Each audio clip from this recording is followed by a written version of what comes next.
Hello, you're very welcome to episode 71 of the Shortlist.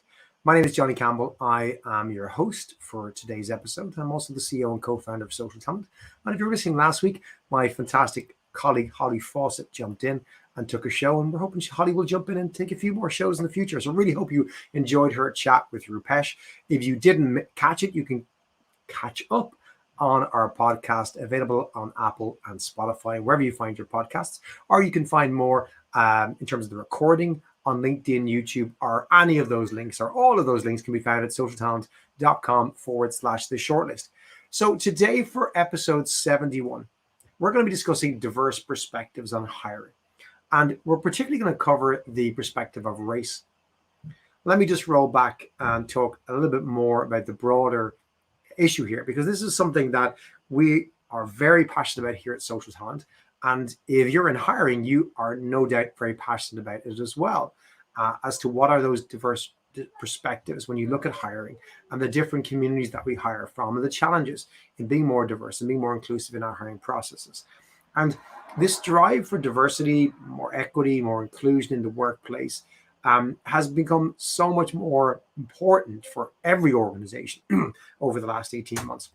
While progress has, of course, been made since the summer of 2020 and the death and murder of George Floyd, since that ignited more conversations about inequality and race, particularly in the US, we haven't made enough progress. We'll probably never make enough progress, certainly not in the next couple of years, but the fight to make progress is what we're here to discuss.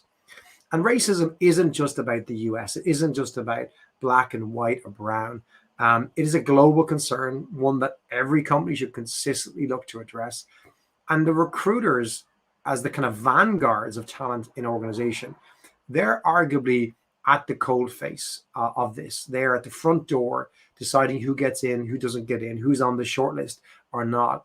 And it's imperative that they, in particular, understand the importance of lived experience, really get a perspective from the communities that they're looking to hire from, as to make a kind of dent in removing bias and prejudice and discrimination. So joining us on today's show to discuss this is no better person than Torin Ellis. It's his third time joining us on the show in 71 episodes. He's a longtime collaborator, mentor, and friend of SocialTalent. He's going to be sharing with us his insightful perspective on race in the hiring process. But some of you will hopefully, for your sake, perhaps be listening to him for the first time, because to listen to Torin for the first time is a joy. So just in case it's your first time meeting or listening to Torin, perhaps you'd introduce yourself or reintroduce yourself to our audience. Mic check. Can you hear me? I can hear you great. Awesome. So for those of you who are not familiar with who I am, diversity strategist, risk mitigator, I have been dedicated to the space of diversity, equity, inclusion, and belonging for the better part of the last 12 years. I share that with you because there were times where, Johnny, I would go to the gas station and I couldn't fill up my vehicle. I could only put in $3 or $7 or $10. And you've been here in DC, I drive an SUV. So you're not going to get too far on $5 worth of gasoline. There have been times where I didn't have money to purchase groceries for my family, times where my lights were cut off in my home because I hadn't made enough money, because clients said that you were too forthcoming, you were too direct. They didn't like my style of delivery. They didn't like the truth that I was telling. And now here we are 18 months or so, into this pandemic and post George Floyd. And every single thing that I've been saying for the last 23 years have come to pass. And so I'm happy that you have allowed me to come back a third time so that we can have a more fruitful and, aggressive conversation. Thank you ever so much. Torin, you're very welcome. And I want to start with what we always start with in the show is some news. And I'm going to start with an article that you encourage us to look at. Not really an article, more of a report, but give me 2 seconds. We need a jingle for this week's news.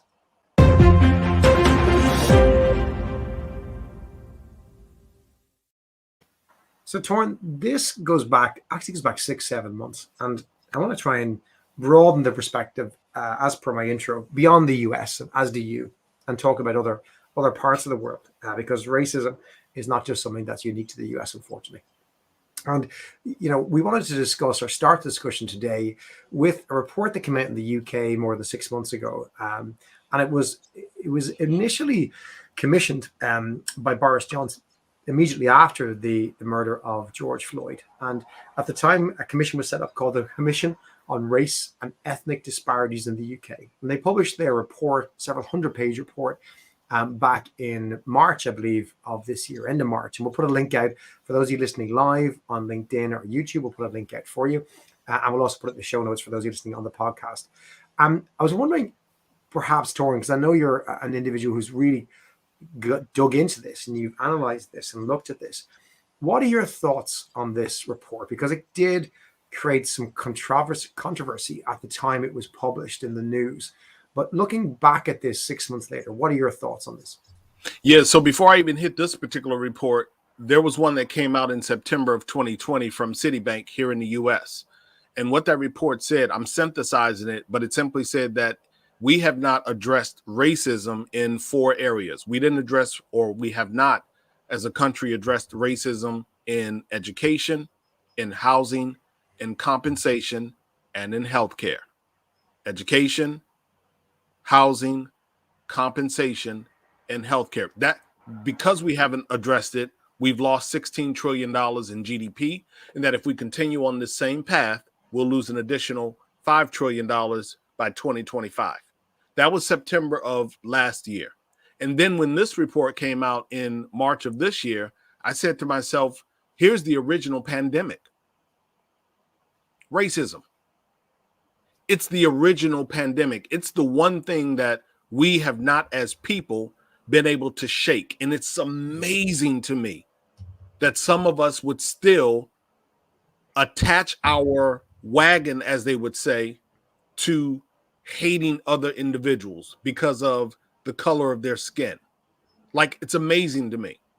And so this report was helpful in a way that allowed us to put a flag here in the US, allowed us to put another flag over in Europe, and we could probably place some more flags in other countries and highlight how much work that we have to do as humans. Even in that particular, they had 4 pieces. They talked about building trust, promoting agency, and achieving activity. If we can do those. Torin, I'm going to pause you there because the quality, unfortunately, of the feed has dropped. So I might just pause because I do want our audience to be able to fully hear what you're sharing. We just have a drop in your feed quality there for a second, Torin. So we might try and get that fixed and see if we can bring you back to share with that comments on that particular UK report. So Torin, I can see that the feed quality is still not perfect on your side. So I might just ask you for 30 seconds to try and see if we can reconnect there.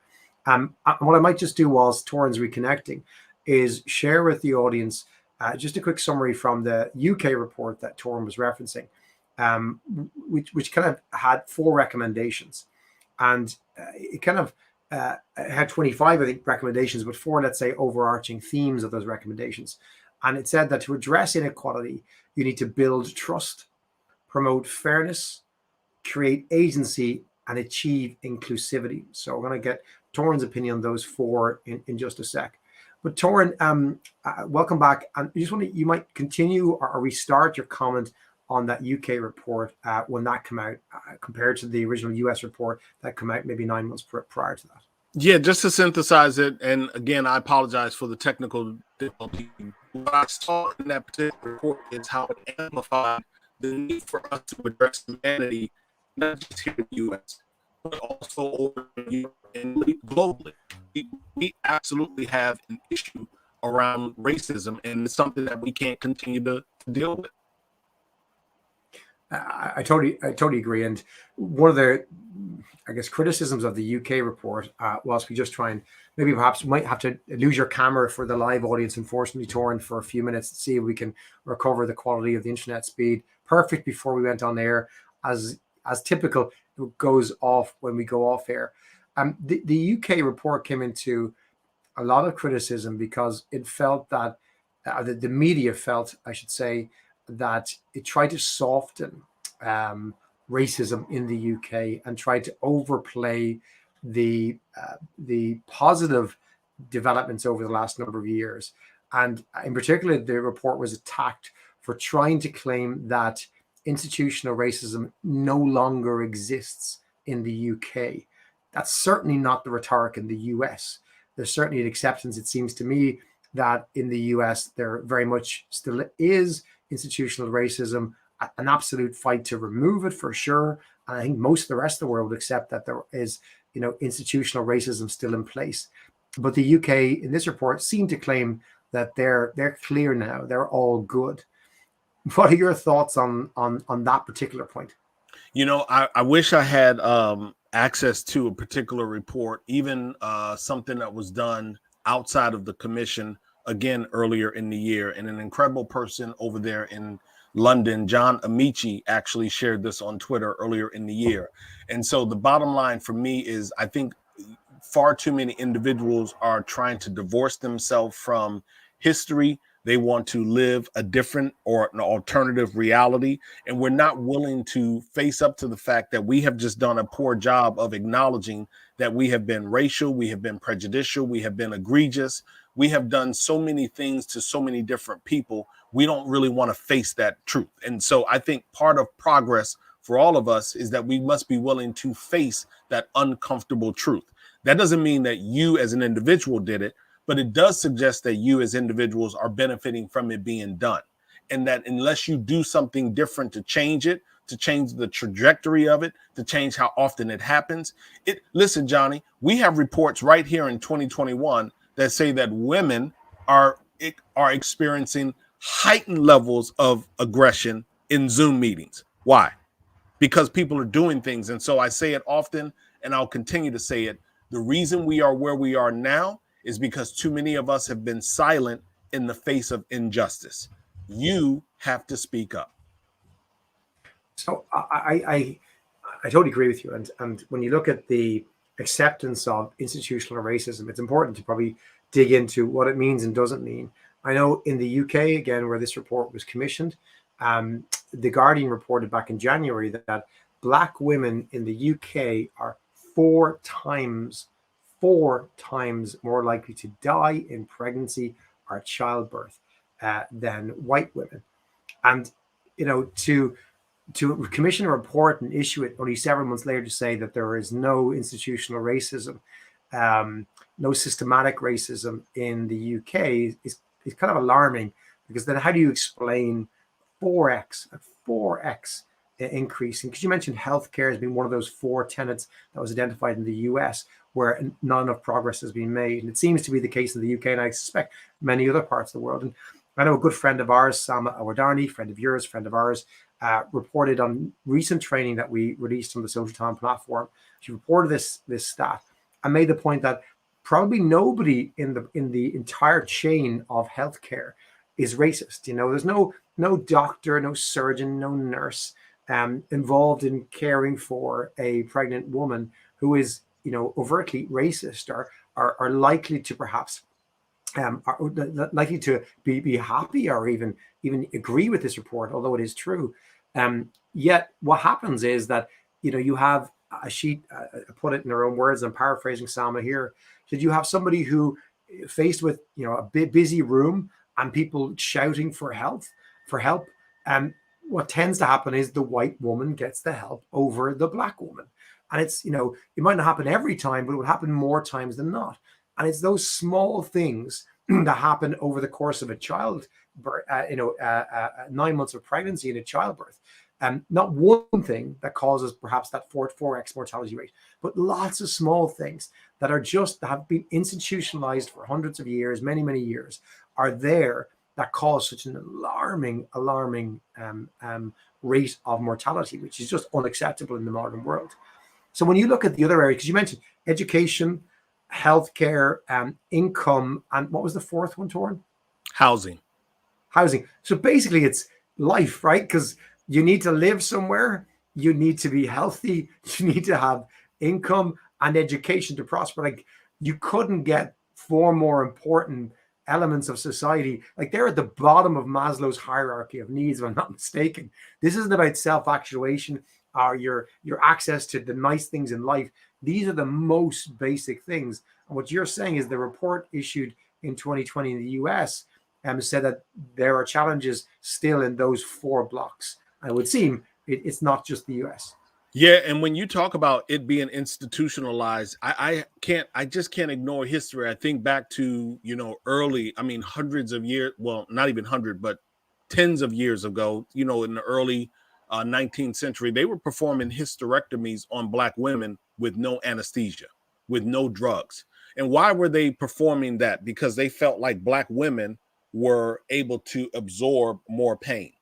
That comes from slavery, where they are knocking slaves' teeth out and forcing them to eat and doing all types of incredibly atrocious things to their, just treating them like animals.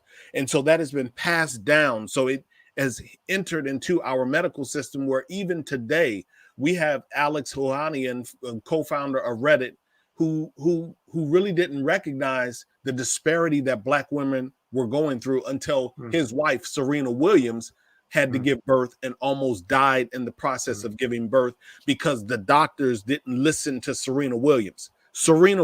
They didn't listen to a person with all sorts of access and means and stardom and fame and recognition. They were willing to discount her complaints while having a birth, while giving birth. And so this history, this relationship with Black people and healthcare is not something that is new. This demonstration of discount is not something that is new, and we have a problem. I slightly disagree with you, Johnny, in the sense of we don't have people that are racist in the healthcare system. We do. We have people that are racist in healthcare. We have people that are racist in finance. We have people that are racist in philanthropy. We have people that are racist in politics and judge, legal, in government, and farming. I mean, every single industry, every single institution, it has been systematized. One book that I want your listeners to and viewers to take in, The Color of Law by Richard Rothstein. I've said it before. I'll say it again. I want your listeners to take in the book by Richard Rothstein because it gives you a different relationship with that phrase, pull yourself up by your bootstraps. And so we just got to, in simple terms, we have to do what Mark Benioff did. Mark Benioff was willing to go through a Salesforce organization not once, twice, 3 times and look at compensation for people in his organization. And it cost him about $3 million, but he brought people up to parity.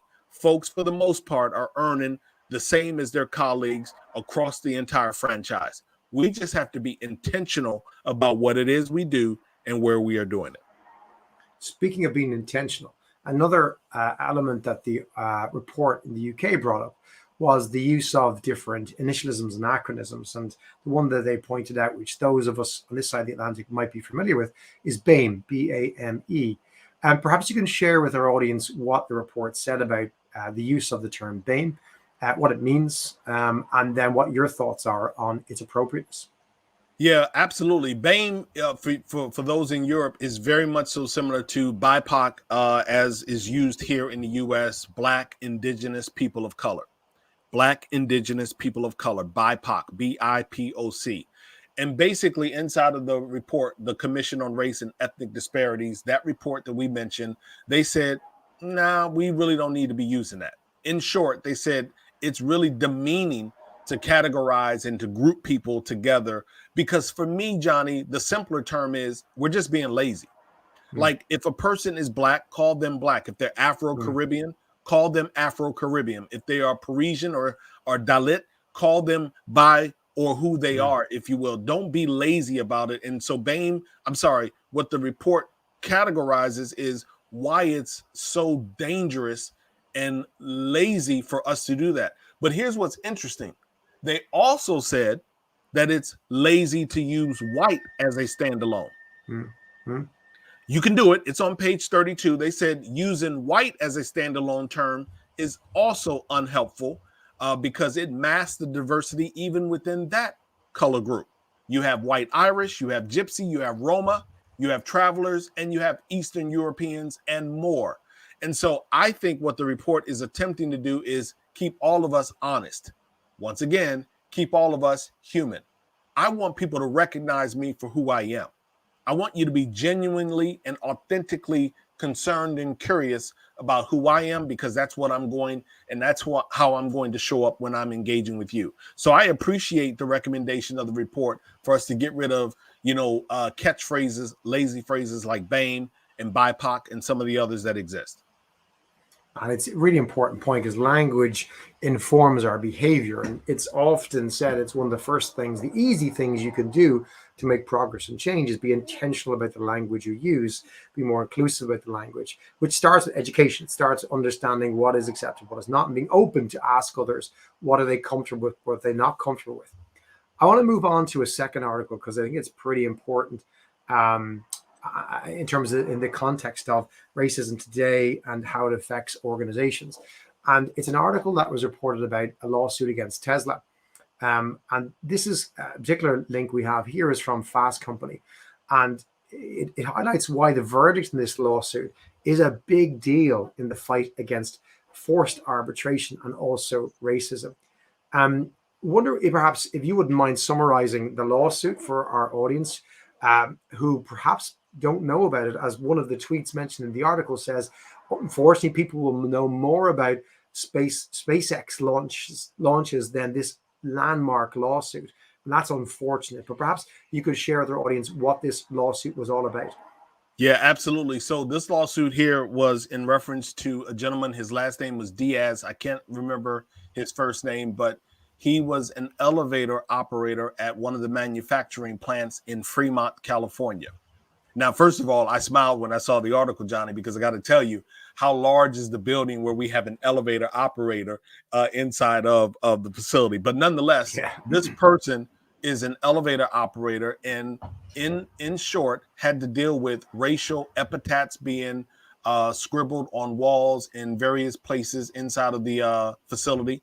He had to deal with racial language inside of the facility, demeaning, degrading racial language in the facility. So much so to the point and over time that Tesla was fined and he won a lawsuit of $130 million. And so here's what's amazing to me. What's amazing to me is that to the comment that you said, we'll know more about SpaceX than we'll know about this. I have a friend, personal friend, who was asked to go in and speak for free in Tesla around diversity, equity, inclusion, and belonging. And the disappointing thing is that you could have paid my friend a couple of thousands of dollars, maybe tens of thousands of dollars, and it could have put you on a path towards doing better that would have saved you a whole lot of money in the long run. And so I think this is an educational example for organizations to understand if we don't attack and address the individuals that are toxic in our workplaces, that they are going to, in effect, impact our bottom lines negatively. Yeah, it's hard to believe in this day and age that this type of behavior happened. And, what stunned me was that Owen Diaz, who was the gentleman who won the case, and by the way, he didn't ask for $137 million. He asked for a lot less than that, but he was awarded much more than he expected, and he was awarded it fast. It didn't take long for the judge to make that decision because, in the judge's opinion, the treatment of this individual wasn't isolated. It happened before in that factory. It was two bosses who were engaged in this, and it wasn't until Diaz's son came to work in the same factory and became subject to the same racism that he actually did something about it. He wasn't going to allow another generation to go through this. This is in the modern day in one of the most modern tech companies in the world, one of the most established brands. And not to pick on Tesla, because unfortunately it probably happens in many other companies. But one of the things that the article pointed out, which is perhaps not familiar to those listeners outside the US, is this concept of forced arbitration, which has snuck in a lot of tech companies and big companies around the world, where on issues such as racism or sexual discrimination, you cannot take a court case. You're bound by a concept called forced arbitration, which is a private process where an arbitrator is brought in and makes a decision, and you are stuck with that decision. You cannot go public with any of the details of the case. And companies are being massively put under pressure, I think quite rightly so, to end forced arbitration, by the way, which Tesla has not done yet. But other companies like Microsoft and others have. begun to end this practice because it's claimed it hides what happens to the benefit of the organization, but not the benefit of the people. So what is your sense of issues like forced arbitration and how much damage are they doing, or how much are they holding us back from really kind of making progress on issues like racism and sexism? Yeah, my sense is the poster that's over your shoulder. Like just simply do the right thing, and then we can avoid these situations altogether, or certainly we can mitigate them in a major way. I think about Tim Cook from Apple. Although he's not on the docket, I'll put him on the docket. I think about a comment that he made a couple of weeks ago, and he said whistleblowers have no place here inside of Apple. Yes, they do. Yes, they do. And he made that comment because of the young lady that was a former Facebook employee testifying in front of Congress. Yes, whistleblowers do have a place. And what this story right here with Tesla underscores for me is that this generation is going to do more in terms of exercising their voice. They're not going to put up with what we put up with in the 60s and what we may have put up with in the 80s and what we may have put up with in the late 90s. This generation is going to be a bit more vocal about the egregious activity that is taking place inside of workplaces. I think of stories in 2019 where FedEx in Ohio had nooses hanging in the facility, and people, instead of turning those images and pictures over to HR, they turned it over to security. No, that's not the way we are showing you now as a result of George Floyd. And by the way, Johnny, I know we made progress when we are not referring to the event of George Floyd. I'll know that organizations have made progress when they can start referring to the great work that they are doing in 2022 and 2023 and not looking back to something that happened, the death of an individual that happened in 2020. So my issue with forced arbitration is that we absolutely need to get away with it, because what it does is it hampers or dismisses the account of women and others inside of organizations, and we cannot afford that if we want true, let me use one of the phrases people like, if we want true employee engagement. Let's just be good people. I want to bring up on this point something that is a bit controversial at the moment, Torin. It's very much in the news. It's being discussed a lot in the US. I want to cover the US, but I also want to talk about other parts of the world over here in Europe and others. And it's the issue over vaccinations. And, I talk to a lot of clients of ours who are in very senior roles, CPOs, CHROs, VPs of talent, and they're sharing with me their challenges that are being kind of put to them by their boards, the executive committee, their organizations around forced vaccinations in the US, or policies that would perhaps lead to the dismissal of employees who aren't vaccinated in the US. And I'm very much a pro-vaccination person. All my family who were eligible to be vaccinated, I've got vaccinated. I absolutely believe in the efficacy of the vaccination. But I understand the perspective of individuals who don't want to get a vaccine. And what I was talking to a customer of ours recently, the global head of DEI, and he pointed out to me, particularly in the US, he said, what people forget is that there are decades, there's been a decades-long distrust in the Black and brown communities in the US of the health system, for very good reasons. There's been a lot of stuff in the past where, to your point around women 100 years ago not being given anesthetics while giving birth, that didn't end 100 years ago. Other things happened that would make, I suspect, an individual who's from that community a bit distrustful of the medical system, perhaps in the US. And when people look at individuals, for example, in the Black and brown community who have a lower vaccination rate, I think too often they are flippant and say, well, don't they understand the merits of the vaccination? And they make the argument on the basis of the COVID vaccination without perhaps understanding some of the nuances, which could include a distrust of the health system. And, again, you see Black and brown communities being marginalized, not being treated with the same standard, being potentially pushed out of their jobs over these things. I want to get your thoughts on that as you see it on the ground in the US, and you're talking with companies around the same issues. Yeah, so first and foremost, I with you am fully vaccinated. but I also have an issue here in the U.S. with our vaccine mandates. I feel like you should give individuals, this is outside of the Black community, I feel like you should give individuals time to get to some degree of comfort around the data, their research process, whatever it is that would make them feel comfortable. That's just my opinion. What I think we should have done was a stronger job of lockdowns and absolutely make it mandatory that individuals wear their mask. Like if you don't wear a mask, you get a fine. If we go in your business and you allow people in without a mask, you are fined and shut down.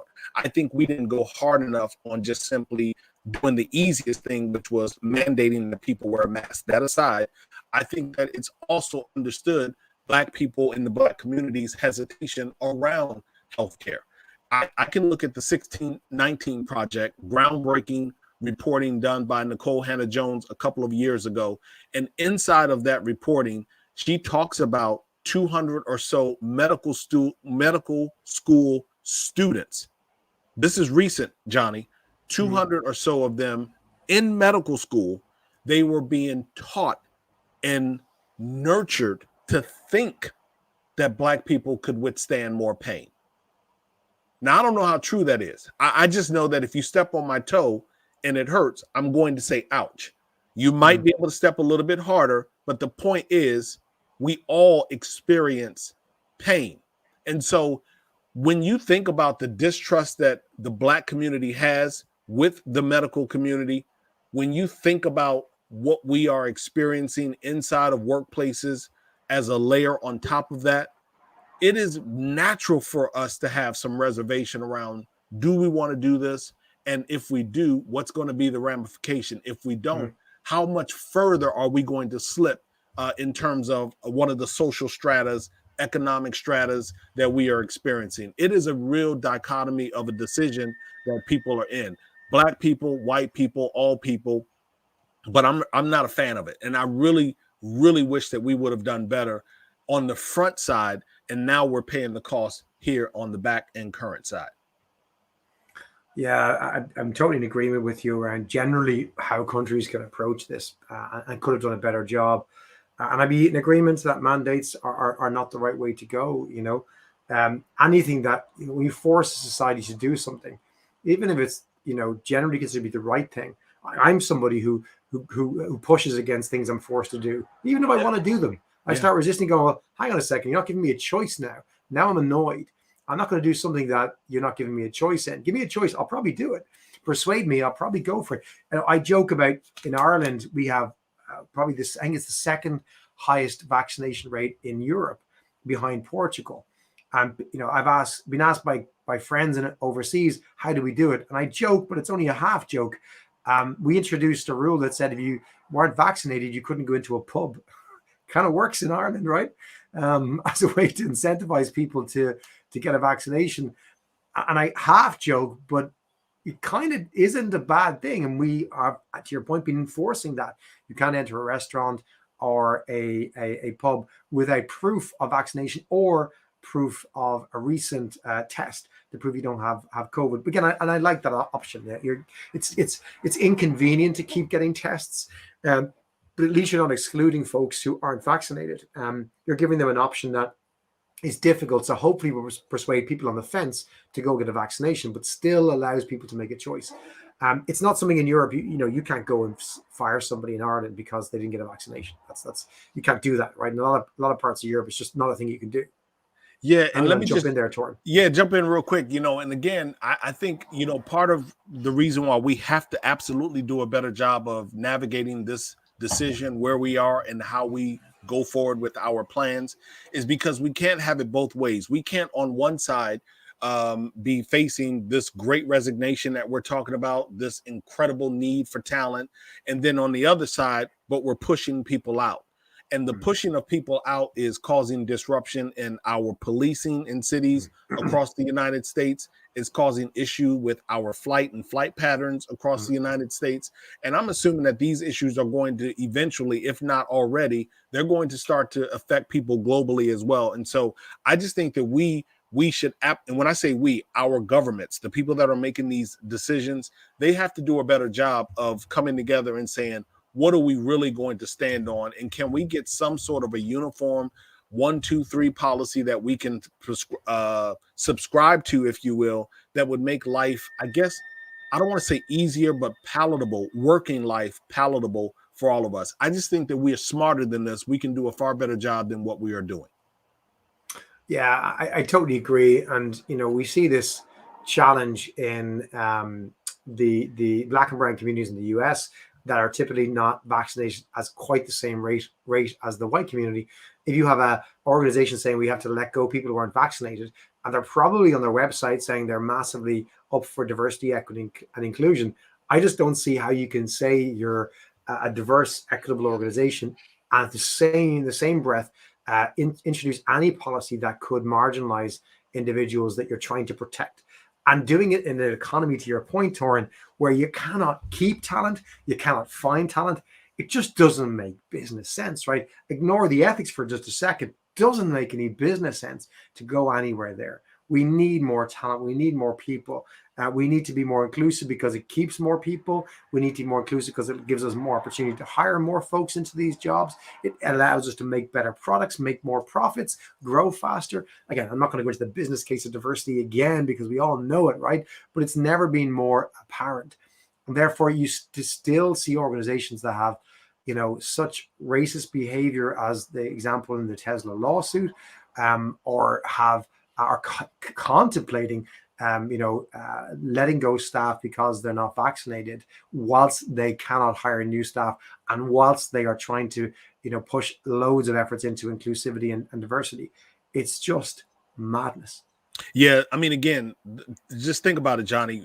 If you as an organization were struggling, like right now, case in point, right now in the U.S., in across the country, in industries of all sort, we have a supply chain issue. Now, you don't hear CEOs or you don't hear people in HR or you don't hear others saying, well, let's set up having some uncomfortable conversations. That's not what they're doing. What they're doing is they're getting in that boardroom and they're strategizing. What's the alternative?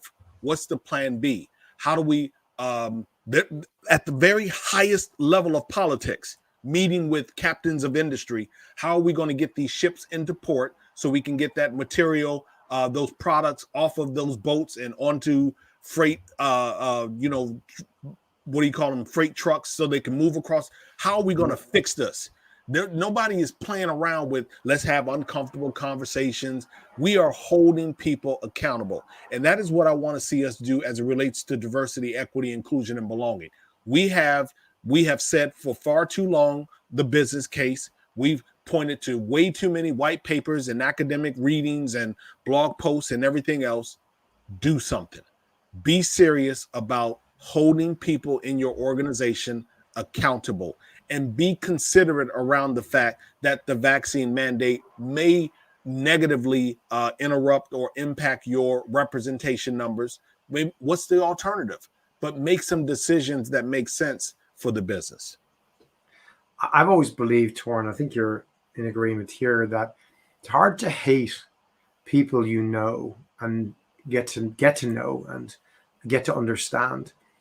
And therefore, hearing and learning from firsthand kind of a lived experience of discrimination or bias can be really, really powerful.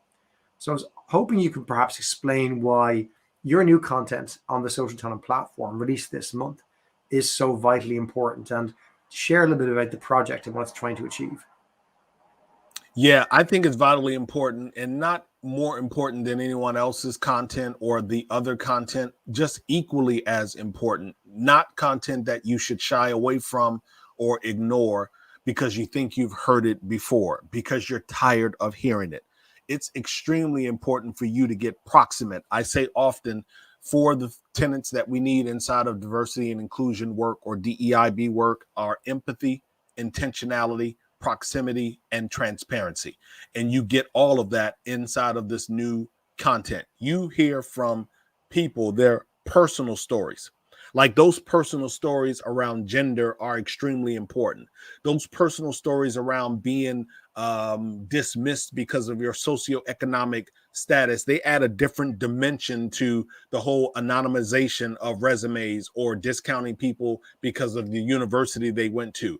when you get to hear it from an individual that has actually experienced it, it should land differently for you. It should hit you spiritually a little bit differently. It should touch you emotionally when you hear from a person who went to jail for 23 years for a crime that he did not commit, entire life stripped from him, and now he's got to rebuild, giving absolutely nothing. Nothing. You got to understand, in many states here in the US, when you are released from prison for serving your full term, the state will normally give you a little something when you get out of prison. I don't know. It's $100, $200, a bus ticket, train ticket. I don't know what it is, Johnny. Whatever they give you a little something when you've served your full term. If you are exonerated in many states, meaning you are found to have not committed the crime, they commute your sentence and let you out early, or they let you out, you're giving nothing. You're not giving housing. You're not giving money. You're not giving clothing. Nothing. Very reminiscent to slavery. So I just want people to understand what we did was we explored the stories of individuals to kind of sit in the middle of what we thought was actionable information. So we have great individuals on the platform that'll talk about techniques and new tools, and we got that.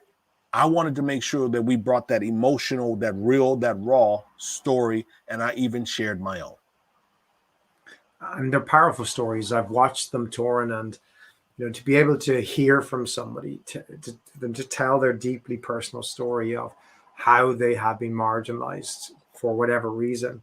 It's hard to go back to work and ignore the other equally important knowledge and training you'll find on our platform and others that teach you how to change things. And I think for me, it's really important to make it human. You said it already a few minutes ago, Torin. Humanizing all of this is so important. Stats, data, reports, they're all great and they're all very well. But when you look someone in the eye and hear their story and it makes you cry, it's hard to go back, right? It's hard to go back and say, I don't have to change. I don't have to do anything else. But a couple of comments just to read out, Torin. Aaron Dillard says, hi, good to have you on the show again, Aaron. My apologies, Nilima Kumari, my apologies for mispronouncing your name, Nilima, I'm sure I have. Trudy said, it is imperative to understand the importance of inclusion in the hiring process. I want to take us back to the starting point, which is that if you're a recruiter, if you're involved in talent acquisition, you run a company, you have a really important role to play. You are the person at the front door. You can make decisions that have an oversized impact on the organization. I think, maybe Owen Diaz as the elevator operator had limited influence on the overall diversity of Tesla, but a recruiter at Tesla, she can make a difference, right? She can change the way she looks at talent, the shortlists she produces, the way she writes ads, the way she influences hiring managers. We all can at all the companies we work at. So I think there is a really important role to play for those of us who work in the hiring and talent space, as I think we can have an oversized impact, which is brilliant. You should be excited about that. The power to change. You have a greater power, I think, to change. But we could go on, Torin, and we'll have to have you back a fourth time. The topic is deep. It keeps evolving with more stories of progress and unfortunately setbacks, and we'll dig into it again on an episode soon. But as we come to a close, I was wondering if for the third time, because I know you have a lot of wisdom to share, if you wouldn't mind leaving your wisdom, your tip, your piece of advice for our shortlist, your third piece of advice to share with our audience here today in October 2021. Yeah, I'm going to keep it really simple because of my technical difficulty. P minus I equals R. Potential minus interference equals results. P minus I equals R. Johnny, you are absolutely right. We are the vanguard of building high-performing teams. We all have the potential of doing an incredible job of recruiting high-performing talent. We have an incredible responsibility of extending the boundary of where we find that talent. We have an absolute responsibility to advocate for that talent when we are dealing with HR managers and our HR business partners. And so P minus I equals R. Together, we can do a far better job around diversity, equity, inclusion, and belonging. But we will only do that together. When I think about that formula, it's a powerful, simple formula, Torin. It makes me think about all the challenges we have in society and in the world that need to be solved. I have an unbelievable faith in the human potential to fix problems. We have always done it. And if you think about all the individuals who aren't living and working at their full potential, imagine if we could give them their full potential. Imagine if we can make that change.